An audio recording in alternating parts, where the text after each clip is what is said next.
This is David Orlofsky, and welcome to the Parsha in 5, where in 5 minutes we give you an insight into the Parsha.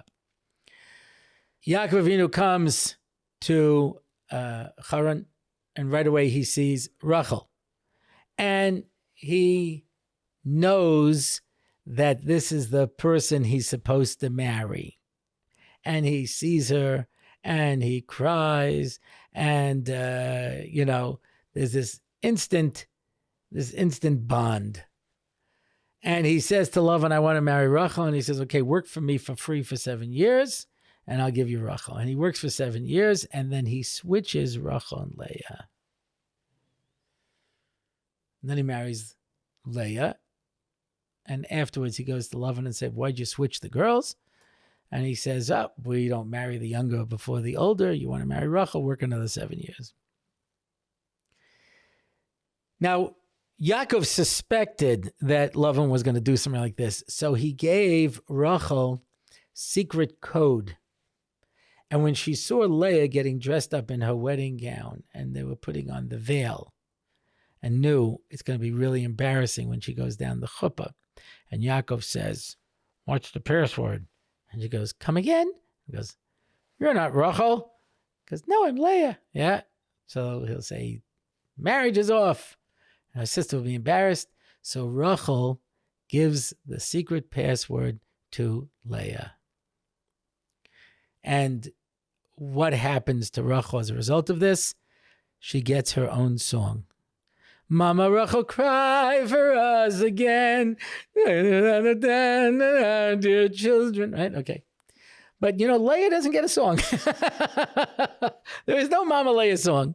And in fact, if Rachel is the hero of this story, gives up her husband to her sister, how come Leah is okay with this? How come Leah doesn't say anything?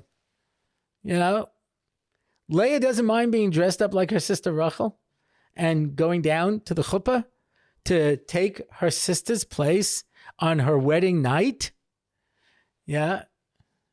The veil concealing another, and the one who it's concealing is like, hey, I'm okay with this. So it's kind of strange. I mean, you got to admit that if I expected to marry Rachel and then you take her place and I end up marrying you, well, that's going to cause trouble in the marriage, knowing that you tricked me into marrying you, And yet Leah is shocked that Yakov has any bad feelings towards her at all. Yeah, she felt unloved.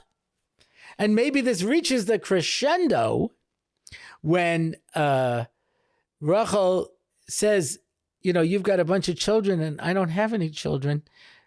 Maybe I could take your son's dudayim. I don't have any sons to pick flowers for me. And, the dudayim is supposed to help you have children. He goes, what? It's not bad enough that you stole my husband. Now you want to steal my flowers?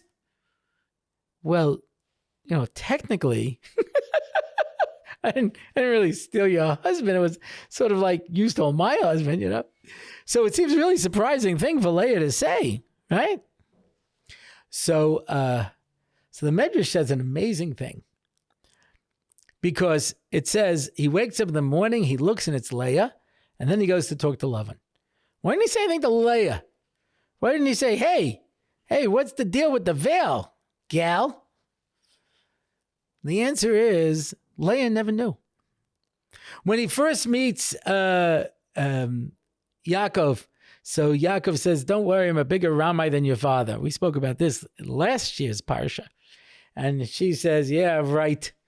He knows it's going to happen. And therefore, for the next 7 years, every time Rachel got a present from Yakov, she gave it to Leah and said, this is from Yakov. He can't wait to marry you. He knew it. She knew what her father was going to do. And so on the wedding night, when Leah got dressed up, she didn't know. She thought that Yakov was courting her this whole time. Because everyone knows that the oldest daughter goes before the youngest daughter. So she took it for granted. And so before she was about to go down the chuppah, he says, oh, by the way, Yakov gave me a password to tell you to make sure that you knew it, that it's really you. And so she says the password, B'lei Shalom, she had no idea. She thought Yakov was courting her for 7 years. And that's why a week later, when he marries her younger sister, Leah was shocked. Not only was she shocked, but she turns around and says, I can't believe this. He courts me for 7 years and then turns around and marries my sister and then loves my sister more than me. You can understand Leah's shock from this experience. That's why Leah did not have to go childless, because the pain of feeling like Yakov didn't love her as much as Rachel was enough of a pain for her to have children. But Rachel was beloved. She knew the truth. And so therefore she had to go through childlessness till she was able to reach the point that she was zoicha to have children. Let's be careful how we look at the imahos, since at least half of Klal Yisrael is descended from Leah.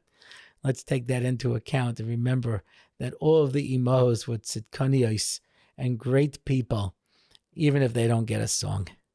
Shabbos.